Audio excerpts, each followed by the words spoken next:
Hello everyone, today is 26th May 2020. Last class में हमने chapter start किया था payment of tax, that is chapter 9. कुछ topic इस चैप्टर के हमने ऑलरेडी कर लिए थे, जो बच गए थे बैलेंस टॉपिक हम इस क्लास में स्टार्ट करते हैं. बैलेंस टॉपिक है manner of utilisation of amount reflected in the electronic cash ledger. जो पैसा बच गया है इलेक्ट्रॉनिक कैश लेजर में, उसको हम किस तरह से यूटिलाइज कर सकते हैं, इसके बारे में CGST एक्ट सेक्शन 49 सबसेक्शन 3 में बताया. जो अमाउंट रिफ्लेक्ट कर रहा है आपके कैश लेजर में, वो आप यूज कर सकते हो towards the payment of tax, interest, penalty, fee और any other amount in the prescribed manner. Ledger में जब भी इंफॉर्मेशन दी जाती है, जब आप लॉगिन आईडी डालोगे अपना, आप जब जीएसटी कॉमन पोर्टल पे जाओगे, अपना लॉगिन आईडी पासवर्ड डालोगे, तो जब आप लेजर में जाओगे, लेजर में जो इंफॉर्मेशन डिस्प्ले होती है वो दो हेड्स में होती है. One is a major head, one is a minor head. Major head में चीजें दिखाई जाएंगी आपको IGST, CGST, SGST, UTGST, cess. Minor head के अंदर टैक्स, इंटरेस्ट, पेनल्टी, फी और अदर, ये चीजें इस तरह से डिस्प्ले होंगी. कोई भी रजिस्टर्ड पर्सन कैश डिपॉजिट करा सकता है रिकॉग्नाइज्ड बैंक के through, online offline mode use करके.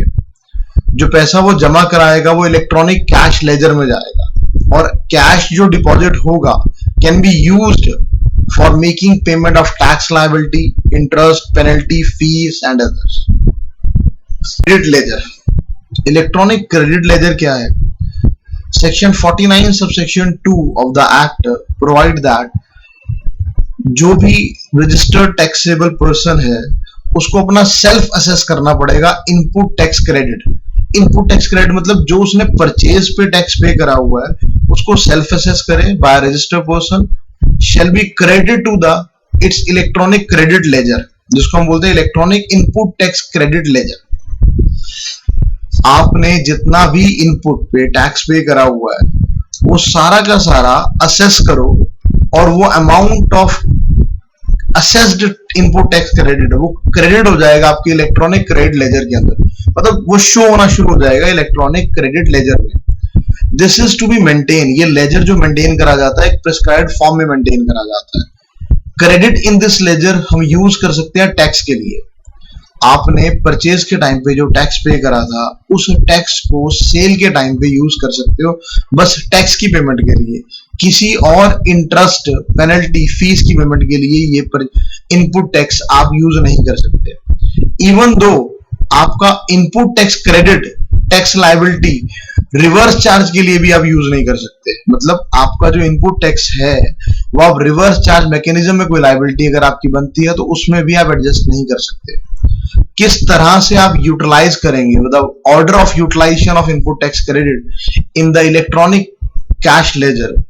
सबसे पहले हम बात करते हैं IGST. IGST का पैसा सबसे पहले IGST की लायबिलिटी के लिए यूज होगा. जो बच गया पैसा वो फिर CGST, SGST, UTGST किसी भी प्रोपोर्शन में आप यूज कर सकते हो. CGST का पैसा हमेशा पहले CGST में यूज होगा, फिर उसके बाद IGST में. लास्ट SGST, UTGST का पैसा SGST, UTGST फिर उसके बाद IGST में यूज होगा. CGST कभी भी यूज नहीं होगा SGST के लिए, और SGST कभी भी यूज नहीं होगा CGST के लिए. CGST के लिए CGST SGST के लिए कभी यूज नहीं होगा, वाइसा वर्सा. ऐसे ही SGST CGST के लिए यूज नहीं होगा. क्रॉस यूटिलाइजेशन अलाउड नहीं है. जिस ऑर्डर में बताया गया है इसी ऑर्डर में भी आप यूज कर सकते हो. Basically this is electronic credit laser जो कि दिया गया था 49 सबसेक्शन 2 में बताया गया.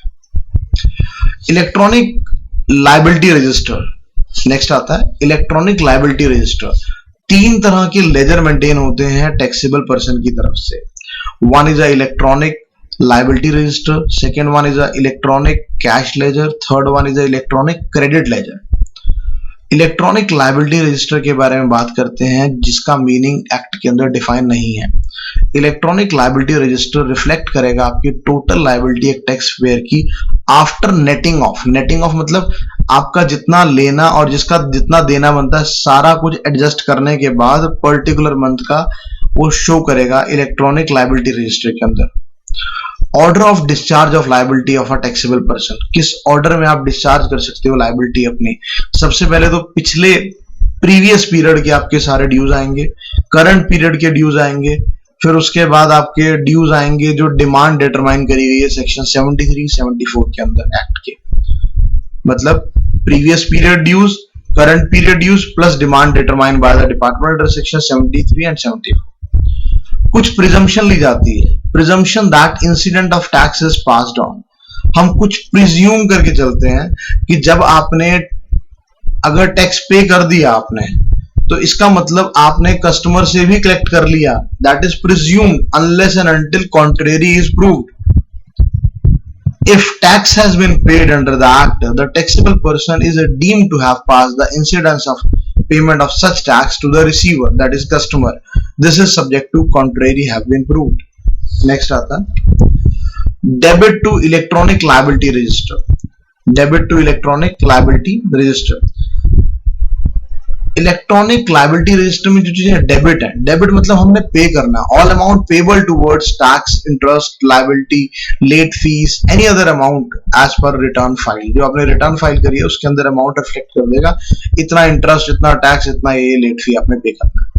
All amount payable towards interest, penalty, any other amount जो कि किसी प्रोसीडिंग में डिपार्टमेंट ने या किसी अथॉरिटी ने डिटरमाइन करा है कि आपने ये भी अमाउंट पे करना है, टैक्स का, इंटरेस्ट का, पेनल्टी का या और कोई amount determine by the authority. Amount of tax and interest payable, जो इंटरेस्ट है, interest amount that may accrue from time to time, interest amount add होता रहेगा accordingly time to time. Debit to electronic credit ledger and credit to electronic liability register, सारी की सारी payment of liability register person की section 49 में as per his return subject to section 49, मतलब जो return में आपने डिस्क्लोज करी है। Debit to electronic cash ledger and credit to the electronic liability register, payment of all liability of register person as per return, जो return में आप दिखाओगे subject to section 49। Payment of new system, new system is better beneficial to the tax payer and department. कैसे आपका ये नया system of payment करने का जीएसटी के अंदर वो बेनिफिशियल है टैक्स पेयर के लिए एंड डिपार्टमेंट के लिए। देखिए इस नए सिस्टम के अंदर सबसे पहली बात तो है कोई नो मोर क्यू, 24/7 ऑनलाइन मोड अवेलेबल है पेमेंट की, इंस्टेंट रिसिप्ट आ जाती है जब आप पेमेंट करते हो, बहुत ज्यादा ट्रांसपेरेंसी है। Revenue will come earlier into the government department, आप जब पेमेंट करते हो तो बहुत जल्दी गवर्नमेंट को भी टाइम पे आपका टैक्स पहुंच जाता है। अर्लियर पुराने सिस्टम में ऐसा नहीं था, मतलब थोड़ा लेट पहुंचता है basically. Tax consultant can make payment on behalf the client also, consultant भी पे कर सकता है आपके बिहाफ पे। ऑनलाइन पेमेंट अगर आप 8 बजे के बाद करते हो वो भी सेम डे क्रेडिट हो जाएगी डिपार्टमेंट के पास, credit to the tax payer account.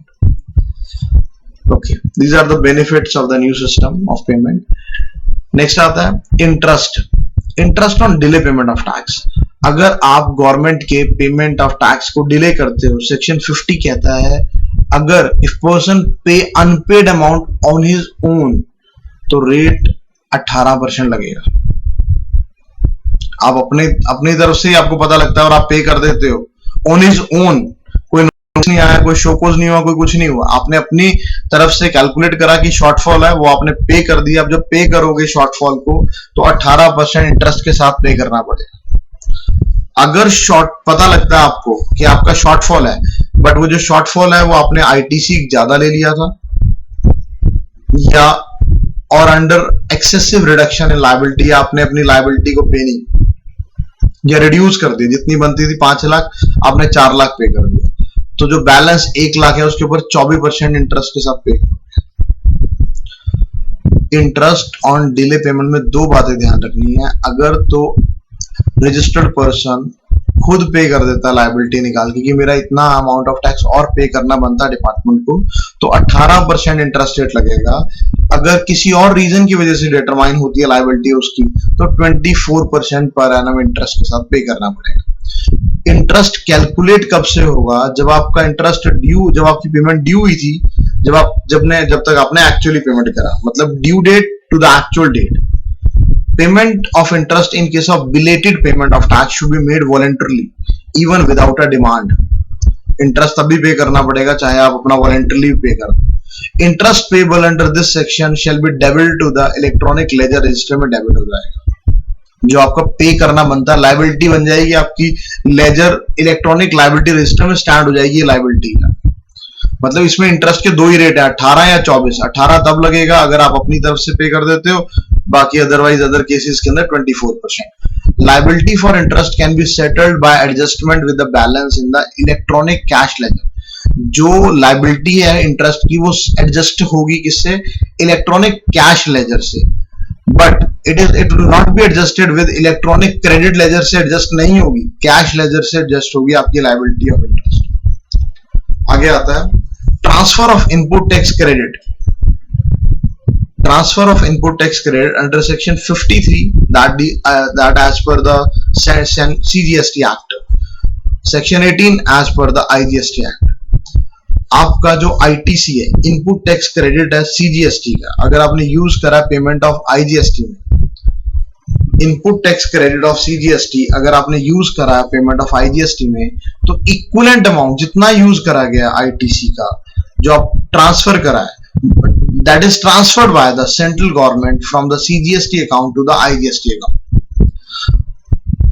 जितना भी इनपुट टैक्स क्रेडिट यूज करा है CGST का IGST की पेमेंट के अगेंस्ट, उतना equivalent ITC central government transfer करेगी CGST से IGST में। सिमिलरली अगर ITC IGST का है, आपके पास क्रेडिट है IGST का, आप उसको यूज कर रहे हो CGST में या UTGST में, सिमिलरली ITC जितना यूज करा है वो अमाउंट ट्रांसफर करेगी सेंट्रल गवर्नमेंट IGST में, फ्रॉम IGST टू CGST या UTGST। सिमिलरली अगर आपके पास ITC है, इनपुट टैक्स क्रेडिट पड़ा है IGST का, और आपने यूज कर लिया SGST के लिए, स्टेट GST के लिए, तो इक्विवेलेंट अमाउंट ऑफ IGST जो आपने यूज करा है वो ट्रांसफर करेगी central government from IGST to the respective SGST account of the state government. मतलब सेंट्रल गवर्नमेंट ने जितना भी क्रेडिट यूज कर रहे हो रिस्पेक्टिवली ट्रांसफर भी करना पड़ेगा बाद में, चाहे वो IGST के लिए ट्रांसफर हो, चाहे वो CGST, UTGST या SGST के लिए ट्रांसफर हो basically. Okay, this is the last topic of payment of tax. ये हमने चैप्टर 9 करा है जो कि खत्म हो गया हमारा चैप्टर 9। इसका लास्ट टॉपिक था ये transfer of input tax credit. Interest पता लग गया आपको, पेमेंट के बेनिफिट्स पता लग गए, डेबिट इलेक्ट्रॉनिक लायबिलिटी रजिस्टर क्या होता है, debit to the electronic liability register क्या होता है, कुछ प्रिजम्पशन लेके चलते हैं वो क्या है, बेसिकली इलेक्ट्रॉनिक क्रेडिट लेजर क्या होता है, order of utilisation of ITC कैसे आप यूटिलाइज करोगे, इसी ऑर्डर में यूटिलाइज करना है आपने, and manner of utilisation of amount reflected in the cash ledger में, अगर जो पैसा स्टैंड कर रहा है उसको हम कैसे यूज करेंगे। ठीक है, ये चैप्टर हमारा खत्म हो गया, that is payment of tax chapter 9।